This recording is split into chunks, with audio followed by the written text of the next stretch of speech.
ಇನ್ಸ್ಟಾದಲ್ಲಿ ಮಚ್ಚನ್ನ ಹಿಡಿದು ರೀಲ್ಸ್ ರಗಳೆ ಪ್ರಕರಣ ಸಂಬಂಧ ರಜತ್ ವಿನಯ್ ಕೈಯಲ್ಲಿ ಹಿಡಿದಿದ್ದು ಫೈಬರ್ ಮಚ್ಚು. ನೋಡಿ, ಇನ್ಸ್ಟಾಗ್ರಾಮ್ ಅಲ್ಲಿ ಮಚ್ಚನ್ನ ಹಿಡ್ಕೊಂಡು ರೀಲ್ಸ್ ಅನ್ನ ಮಾಡಿದ್ರು ರಜತ್ ಹಾಗೆ ವಿನಯ್. ಅವ್ರ ಕೈಯಲ್ಲಿ ಇದ್ದಿದ್ದು ಫೈಬರ್ ಮಚ್ಚು. ಆದ್ರೆ ವಶಕ್ಕೆ ಪಡೆದಂತಹ ಮಚ್ಚಿಗೂ ಆ ಕೈಯಲ್ಲಿದ್ದಂತಹ ಮಚ್ಚಿಗೂ ವ್ಯತ್ಯಾಸ ಇದೆ. ರೀಲ್ಸ್ ನಲ್ಲಿದ್ದ ಮಚ್ಚು ತುಕ್ಕು ಹಿಡಿದ ರೀತಿಯಲ್ಲಿದೆ. ವಶಕ್ಕೆ ಪಡೆದ ಮಚ್ಚು ಫಳಫಳ ಅಂತ ಹೊಳಿತಾ ಇದೆ. ಬಸವೇಶ್ವರ ನಗರ ಠಾಣೆ ಪೊಲೀಸರ ನಡೆ ಸಾಕಷ್ಟು ಅನುಮಾನಕ್ಕೆ ಕಾರಣ ಆಗಿದೆ. ತನಿಖೆಯ ದಿಕ್ಕು ತಪ್ಪಿಸೋದಕ್ಕೆ ಫೈಬರ್ ಮಚ್ಚಿನ ಕಥೆ ಕಟ್ಟಿದ್ರೋ ಏನೋ ಗೊತ್ತಿಲ್ಲ.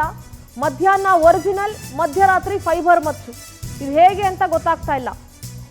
ವಿನಯ್ ಮತ್ತೆ ರಜತೆ ವರಸೆ ಬದಲಾಯಿಸ್ಬಿಟ್ರ ಏನು ಎತ್ತ ಅಂತ ಗೊತ್ತಾಗ್ತಾ ಇಲ್ಲ. ನೋಡಿ, ವ್ಯತ್ಯಾಸಗಳನ್ನ ನೀವು ಗಮನಿಸ್ತಾ ಹೋಗ್ಬೋದು. ವಶಕ್ಕೆ ಪಡೆದಿರುವಂತಹ ಮಚ್ಚಿಗೂ ಕೈಯಲ್ಲಿ ಹಿಡಿದಿದ್ದಂಥ ಮಚ್ಚಿಗೂ ಸಾಕಷ್ಟು ವ್ಯತ್ಯಾಸ ಇದೆ.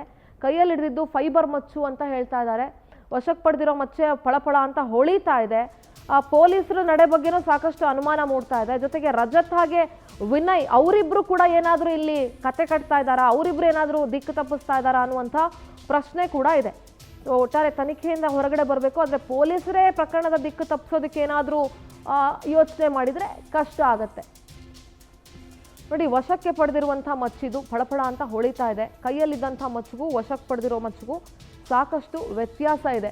ಮಧ್ಯಾಹ್ನ ಒರಿಜಿನಲ್ ಅಂತ ಹೇಳಿದಂಥವ್ರು ಅದನ್ನು ನಾವು ಬರೀ ಶೂಟಿಂಗ್ ಪರ್ಪಸ್ಗೆ ಬಳಸಿದ್ವಿ ಅನ್ನೋರು ಮಧ್ಯರಾತ್ರಿ ಆದ ತಕ್ಷಣ ಅದು ಫೈಬರ್ ಮಚ್ಚು ಅಂತ ಹೇಳ್ತಾರೆ. ಅದು ಹೇಗಾಯಿತು ಗೊತ್ತಿಲ್ಲ.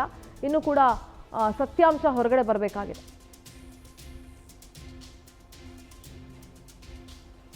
ನೋಡಿ, ವಶಕ್ಕೆ ಪಡೆದಿರುವಂತಹ ಮಚ್ಚು ಫಳಫಳ ಅಂತ ಹೊಳಿತಾ ಇದೆ. ಮಚ್ಚನ್ನ ಹಿಡ್ಕೊಂಡು ರೀಲ್ಸ್ ಮಾಡೋದು ನಾವು ಸಾರ್ವಜನಿಕ ಜಾಗದಲ್ಲಿ ಮಾಡಿಲ್ಲ ಅಂತಾರೆ. ರೋಡ್ ಇನ್ನೇನು ಪ್ರೈವೇಟ್ ಪ್ರಾಪರ್ಟಿನ? ಅದು ಆ ರೋಡು ಹಿಂದ್ಗಡೆ ಆಟೋ ನಿಂತಿದೆ, ಇದೆಲ್ಲ ಪ್ರೈವೇಟ್ ಪ್ರಾಪರ್ಟಿನಾ?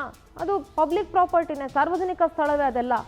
ಸೊ ಸಿನಿಮಾ ನಟ ನಟಿಯರ ಮೇಲೆ ಜವಾಬ್ದಾರಿ ಜಾಸ್ತಿ ಇದೆ. ಏನು ರೀಲ್ಸ್ ಮಾಡೋಕ್ಕೆ ಹೊರಟಿದ್ದೀವಿ, ಏನು ಮಾಡೋಕ್ಕೆ ಹೊರಟಿದ್ದೀವಿ, ಅಥವಾ ಯಾವ ರೀತಿಯ ಸಿನಿಮಾ ನೀಡೋದಕ್ಕೆ ಹೊರಟಿದ್ದೀವಿ, ಇದೆಲ್ಲವೂ ಕೂಡ ಜನರ ಮೇಲೆ ಸಾಕಷ್ಟು ಪ್ರಭಾವ ಬೀರುತ್ತೆ. ಸೊ ರಜತ್ ವಿನಯ್ ಕೈಯಲ್ಲಿ ಹಿಡಿದಿದ್ದು ಫೈಬರ್ ಮಚ್ಚು ಅನ್ನುವಂಥ ಹೊಸ ಕಥೆ ಈಗ ಸೃಷ್ಟಿಯಾಗಿದೆ.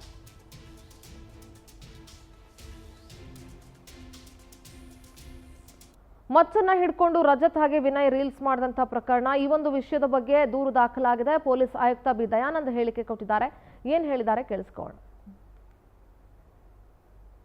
ಇಬ್ಬರು ವ್ಯಕ್ತಿಗಳನ್ನ ಪೊಲೀಸರನ್ನು ಮಿಸ್ಲೀಡ್ ಮಾಡೋ ಪ್ರಶ್ನೆ ಬರೋದಿಲ್ಲ. ಇದು ಈಗಾಗಲೇ ಈ ಒಂದು ವಿಷಯದ ಬಗ್ಗೆ ಅಪರಾಧ ಪ್ರಕರಣ ದಾಖಲಾಗಿದೆ. ಪೊಲೀಸರು ತನಿಖೆಯನ್ನ ಮಾಡ್ತಾ ಇದ್ದಾರೆ. ಈ ಇಬ್ಬರು ವ್ಯಕ್ತಿಗಳನ್ನ ಪೊಲೀಸರು ಈಗಾಗಲೇ ಬಂಧಿಸಿದ್ದಾರೆ. ಜೊತೆಗೆ ಅವ್ರೇನು ಆ ಮಾರಕಾಸ್ತ್ರಗಳನ್ನ ಏನು ಉಪಯೋಗ ಮಾಡಿದ್ರು ಅವುಗಳನ್ನು ಕೂಡ ಪೊಲೀಸರು ಈಗ ರಿಕವರಿ ಅಂದ್ರೆ ವಶಪಡಿಸಿಕೊಂಡಿದ್ದಾರೆ. ಅದರ ಒಂದು ವಿಧಿವಿಧಾನದ ಒಂದು ಏನು ಪ್ರಕ್ರಿಯೆ ಇದೆ ಅದರಲ್ಲಿ ಗೊತ್ತಾಗ್ತಾ ಇದೆ ಯಾವ ಇದರಿಂದ ಅದು ತಯಾರಾಗಿತ್ತು ಮತ್ತು ಎಲ್ಲಿ ತಯಾರಾಗಿತ್ತು ಅನ್ನೋದ್ರ ಬಗ್ಗೆ ಕೂಲಂಕಷವಾಗಿ ನಾವು ಪರಿಶೀಲನೆಯನ್ನ ಮಾಡ್ತೀವಿ. ಪೊಲೀಸರನ್ನು ಮಿಸ್ಲೀಡ್ ಮಾಡೋ ಪ್ರಶ್ನೆ ಬರೋದಿಲ್ಲ. ಇದು ಈಗಾಗಲೇ ಈ ಒಂದು ನಮ್ಮ ಪ್ರತಿನಿಧಿ ವೆಂಕಟೇಶ್ ನೇರ ಸಂಪರ್ಕದಲ್ಲಿ ಜಾಯ್ನ್ ಆಗ್ತಾ ಇದ್ದಾರೆ. ವೆಂಕಟೇಶ್, ರಜತ್ ಹಾಗೆ ವಿನಯ್ ಮಚ್ಚನ್ನ ಹಿಡ್ಕೊಂಡು ಇನ್ಸ್ಟಾಗ್ರಾಮ್ ಅಲ್ಲಿ ರೀಲ್ಸ್ ಮಾಡಿದ್ರು. ಈಗ ಅದು ಒರಿಜಿನಲ್ ಮಚ್ಚೋ ಫೈಬರ್ ಮಚ್ಚೋ ಅನ್ನುವಂಥ ಒಂದು ಪ್ರಶ್ನೆ ಇದೆ. ಎಲ್ಲೊಂದ್ ಕಡೆ ಪೊಲೀಸರ ನಡೆ ಮೇಲೂ ಸಾಕಷ್ಟು ಅನುಮಾನ ಮೂಡಿಸ್ತಾ ಇದೆ. ಜೊತೆಗೆ ರಜತ್ ಹಾಗೆ ವಿನಯ್ ಏನಾದರೂ ಹೊಸ ಕತೆ ಕಟ್ತಾ ಇದ್ದಾರಾ ಅನ್ನುವಂಥ ಪ್ರಶ್ನೆ ಕೂಡ ಇದೆ. ಏನ್ ಹೇಳ್ತೀರಿ ವೆಂಕಟೇಶ್? ಹೌದು ಸಿಂಧೂರ, ಏನು ಒಂದು ಮಚ್ಚನ್ನು ಹಿಡಿದು ರೀಲ್ಸ್ ಮಾಡಿ ಅಪ್ಲೋಡ್ ಮಾಡಿದ್ರು. ಅದಕ್ಕೆ ಸಂಬಂಧಪಟ್ಟಂತೆ ಏನು ಒಂದು FIR ಕೂಡ ದಾಖಲಾಗಿತ್ತು. ದಾಖಲಿಸಿಕೊಂಡಂತ ನಂತರ ಇಬ್ಬರಿಗೂ ಕೂಡ ನೋಟಿಸನ್ನು ಕೊಟ್ಟಿದ್ರು, ವಿಚಾರಣೆಗೆ ಬರಬೇಕಂತೇಳಿ. ನಿನ್ನೆ ಬಂದಂಥ ಸಂದರ್ಭದಲ್ಲಿ ಅವರನ್ನು ವಶಕ್ಕೆ ಪಡೆದಿದ್ರು. ಅದಾದ ಬಳಿಕ 10:30 ಸುಮಾರಿಗೆ ಅವ್ರನ್ನ ಬಿಟ್ಟು ಕಳಿಸಿರುವಂಥದ್ದು. ಬೆಳಗ್ಗೆ ವಿಚಾರಣೆಗೆ ಬರಬೇಕು ಅಂತ ಹೇಳಿ. ಅಂದರೆ ಕೊನೆಗೆ ಅವರು ಪೊಲೀಸರು ಹೇಳಿದಂದರೆ ಅದು ಒಂದು ಫೈಬರ್ ಮಚ್ಚಾಗಿದೆ, ರಿಯಾಲಿಟಿ ಶೋಗೆ ಬಳಸಿರುವಂಥದ್ದು ಅಂತ ಹೇಳಿದರೆ. ಆದರೆ ಅವರು ಒಂದು ಕೊಟ್ಟಂತಹ ಮಚ್ಚು ಮತ್ತು ಅವರು ರೀಲ್ಸ್ನಲ್ಲಿ ಬಳಸಿರುವಂತಹ ಎರಡು ಮಚ್ಚುಗಳ ಒಂದು ಸಾಮ್ಯತೆಯನ್ನು ನೋಡಿದ್ರೆ ಸಾಕಷ್ಟು ವ್ಯತ್ಯಾಸಗಳು ಕೂಡ ಕಾಣ್ತಾ ಇರುವಂಥದ್ದು. ಅವರು ಬಳಸಿರುವಂಥದ್ದು ಒರಿಜಿನಲ್ ಆಗಿರುವಂಥದ್ದು, ಜೊತೆಗೆ ಅವರು ಫೈಬರ್ ಅಂತ ಹೇಳ್ತಾರೆ. ಇವರು ಕೊಟ್ಟಂತ ಮಚ್ಚಿಗೂ ಅದಕ್ಕೂ ಯಾವುದೇ ರೀತಿಯಾದಂತಹ ಹೊಂದಾಣಿಕೆಗಳು ಆಗ್ತಾ ಇಲ್ಲ. ಆ ಹಿನ್ನೆಲೆಯಲ್ಲಿ ಮತ್ತೆ ಪೊಲೀಸರನ್ನ ಮಿಸ್ಗೈಡ್ ಮಾಡಿ ತಂದು ಕೊಟ್ಟಿದ್ದಾರನ್ನ ಅಂತ ಅನುಮಾನಗಳು ಕೂಡ ಮೂಡ್ತಾ ಇರುವಂಥದ್ದು.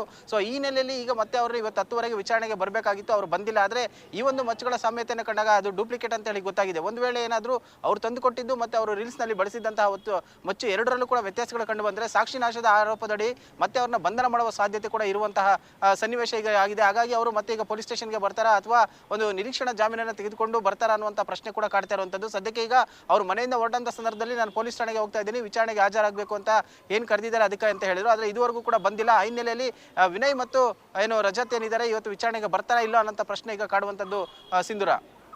ಮಾಹಿತಿಗೆ